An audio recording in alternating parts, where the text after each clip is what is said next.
If you're using more words to feel more confident in interviews, we've got to talk. Because in high-stakes interviews, more language doesn't equal more clarity. And it definitely doesn't equal more trust. So what actually builds trust? Clarity, structure, and presence. And a few small shifts in how you speak. Shifts that I want to show you in this video. Let's talk about how to say less in order to connect more. A lot of candidates assume that speaking in great detail means sounding impressive. So they try to say everything. They try to paint a complete picture, speaking about every responsibility, every team they've ever worked on, every result they were involved in. But here's the thing. When you say everything, the interviewer remembers nothing. In interviews, clarity beats coverage. So these 4 communication principles help you move from anxious overthinking to intentional communication in interviews. Let's take a look. The first principle, nothing is too obvious, is one that surprises a lot of people that I work with. We tend to ignore the work that feels routine because we just assume it's not impressive. But interviewers are often listening for signs of reliability, of consistency, of professionalism. So if you manage a shared inbox, for example, update a project tracker, follow up with clients every Friday, that's really valuable. That's what teams rely on, and that's what keeps things moving forward. If you skip over that when you're talking to the interviewer, you remove some of the strongest evidence of who you are at work. Don't edit out what feels obvious. What's obvious to you might be exactly what the interviewer needs to hear. Principle 2 is less is more. And this is where candidates struggle sometimes. They think that longer answers sound smarter, more prepared, more professional. But what actually happens? They end up talking too much and they bury their best points. The interviewer becomes overwhelmed with all of the information. Less is more means this. Say just enough to spark curiosity. Plant a seed and let the interviewer ask for more. Here's what that might sound like. I worked on the launch of a cross-functional onboarding project, and this project really challenged me to grow my communication skills. I'd be happy to tell you a bit more if you'd like.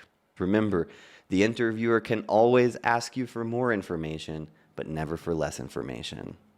Our third principle is to connect the dots rather than painting a complete picture. I want to introduce a visual here. Take a moment with this first image. What do you see? It's clear, 3 wolves. Now, look at this image. What do you see? Same answer, right? 3 wolves. It's not finished. The lines aren't all there. But even with limited data, even with incomplete details, we are still guided to the same answer. 3 wolves. That's the power of connecting the dots. Even with incomplete information, our brains begin to fill the shape. We recognize patterns. We make meaning.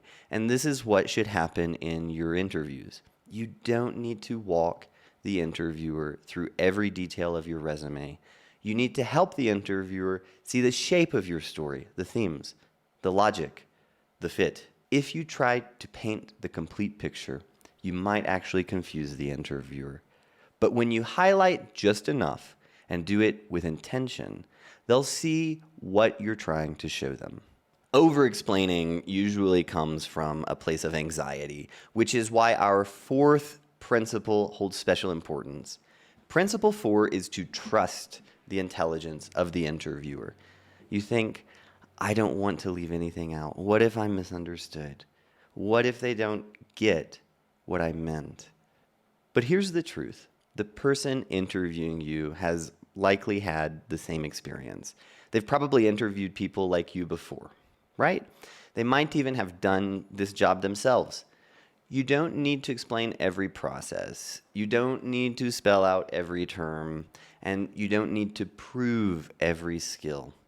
You can trust that the interviewer's intelligence will connect those dots. When you use these 4 principles, that nothing is too obvious, that less is more, that your mission is to connect the dots, and then trust the intelligence of the interviewer, you stop trying to perform, and you start speaking with clarity And most importantly, you sound like someone who belongs. So the next time you sit down in an interview, focus not on saying more.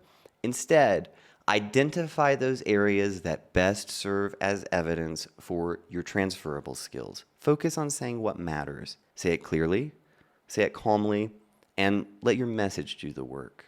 If this video helped you slow down or reframe your approach, give it a like. And be sure to subscribe for more coaching-based strategies for interviews, especially if English isn't your first language. If you're ready for one-on-one support, book a time to speak using the link below.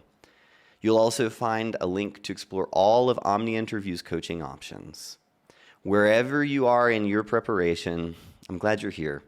And I hope today gave you permission to speak with intention, not just information.